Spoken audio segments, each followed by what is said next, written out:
Welcome back, everybody. So a little bit of straight talk between you and me. Birthdays are incredibly difficult. I am a very sentimental person, so when I give gifts, I need it to be meaningful. I'd rather not give a gift than give a bad gift. And so oftentimes that means I'm going to end up making something, which fortunately for me and the people I give things to, I'm a jeweler. And sure, I've got other crafts that I like to do, but in this day and age when I'm focusing so much of my life on gemstones and jewelry, that's what I'm going to end up giving. In this particular case, it was like a year and a month late, but I'll get there. So a good Thai friend of mine invited me to their birthday last year, and so I started to put together a video, but it was such a challenging year, I just didn't get to the end of it. And so this year, I was going to double down and do a much more epic gift, and so I decided to make a pendant using one of the stones that I cut and showcasing many of the skills that I've developed over the past 6 years of becoming a goldsmith and gem setter. And so this video is about the process of how I go about developing something I'm going to hand make. So as I said, I'm incredibly sentimental, and this friend has been such an important part of my journey in this country that I decided, okay, I'm going to take one of the stones that I would never sell, stones that I have cut myself, and make a pendant out of it. It's a part of my history, so I would like to contribute that history to this friend. High sentimental value, economic value, perhaps not so much. Unless it was for some sort of charity auction when I become incredibly famous. But that's the future. So I was looking through the stones that I cut a couple of years ago when I was actively cutting stones,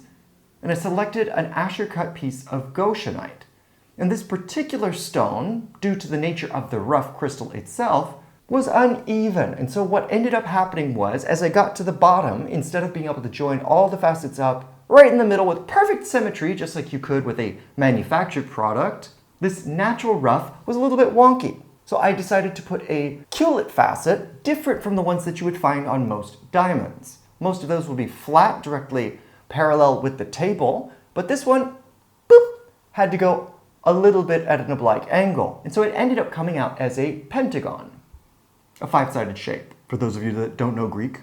I love Ascher's. It was a very bright stone, so this is the one that I selected. And when you're hand making a pendant like this, you have to make the basket that actually holds the stone. And so I didn't make just one basket.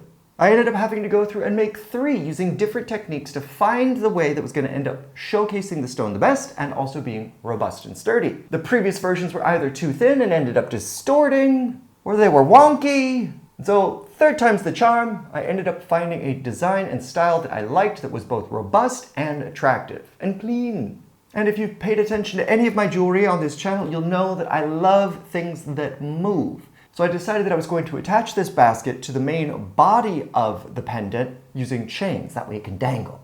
So as you move around, so does the stone and the rest of the pendant. So I did use elements that you may have seen in some of my other pendants, but modified it to fit this particular friend and the ideas that were going through my head at that time. I have an obsession with clouds and also Chinese furniture, and so I mixed those 2 elements to make the main body of the pendant. I had a T-portion piece of silver, and so I appropriated that and then pierced out the shapes that I wanted and sculpted it with files until it was in the shape that I wanted it to be. Now, a quick note about silver. When you're hand fabricating, especially if the silver is untarnished, it is the most conductive element in the world. Which means that when you heat it, which you have to do to solder, the heat flows out into the areas that are cold incredibly fast, which makes it very difficult to solder and very easy to melt objects if you're focusing on the wrong area. So you really have to think about how heat is flowing through the item, and that's not necessarily something that's easy to see. You have to have an intuition for it, and that only comes with time. So many goldsmiths that are beginning think that starting with silver is a great idea because it's inexpensive, but the reality is silver is not for noobs. It's much easier to solder something like copper or gold than it is to solder silver, and that's because of this conductivity. Yes, the price is there, but if you don't understand why things are going wrong, you never learn. In fact, I have some instructors that say if they did the same design rather than in gold, if they did it in silver, the labor cost would be 3 times just because I can't be bothered. But in this case, as I said, I'm sentimental, I can be bothered. And so in order to reduce some of that mass and therefore the conductivity of that heat flowing out into other areas, I pierced out the frame first, sculpted it down, and I also cut the seats of where I was going to put my gemstones, because I knew I wanted to do some bead setting. This year, one of my goals is to get good at bead setting so that I can start doing high-end pavé work in the very near future. Bead setting and pave are closely related techniques, but pave is another extension of that gets more complicated. So I really need to hone my skills. So as this is a Thai friend, I decided to choose 2 rubies and a sapphire as a nod to the Thai flag. You have red stripes, white stripes, and then a larger blue stripe in the center. So I have 2 rubies and a sapphire. And as this is a bit of a wider pendant, I decided to have another crossbar above it suspended by 2 chains. Again, adding to that loftiness, nodding to that cloud idea. Lots of strata and floating, but still keeping it a little bit more tame in the movement side. And then I soldered a full bail on top that the chain can go through.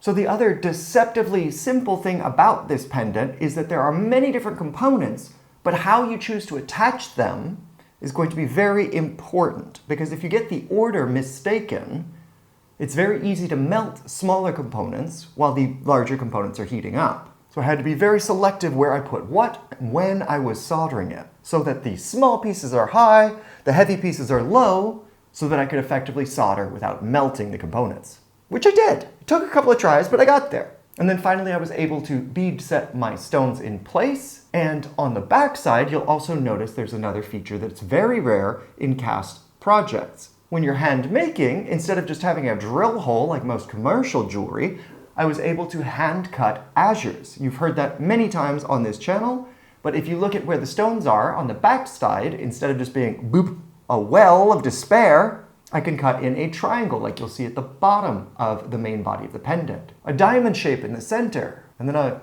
snow cone at the top. And those are all hand cut. Technically you could do this in CAD, but it's not likely to be bright, whereas when you're cutting with a brightly polished graver, it will be bright. So that's another sign that it's handmade. And of course I have to leave my maker's mark, so you'll see this tiny little character on the reverse side, and that is Xiao, which is the character that I use for my name. Xiao in Chinese has 2 meanings. One of them is the moment of dawn, when the sun peeks over the horizon, but it also means to become aware. So if you're asking, who made this piece? It was me. And so fortunately, my friend is incredibly patient, and yesterday I was able to deliver it to them, and it looked quite fetching on them, if I say so myself. So if you are interested in custom jewelry or starting work with a jewelry line here in the fantastic Bangkok, Thailand, where we have all the resources you could possibly need, then please reach out to me at gemshepherd.com, where you can contact me directly. You can also get on my mailing list, the Gem Shepherd Circle, where I'm sharing the stories of the custom pieces that I'm making in private. The people on that list will also have the first opportunity to buy. Otherwise, if you have any questions or comments, leave them in the comment section below. Hit like, hit subscribe, tell all of your friends about me, and until next time, bye-bye.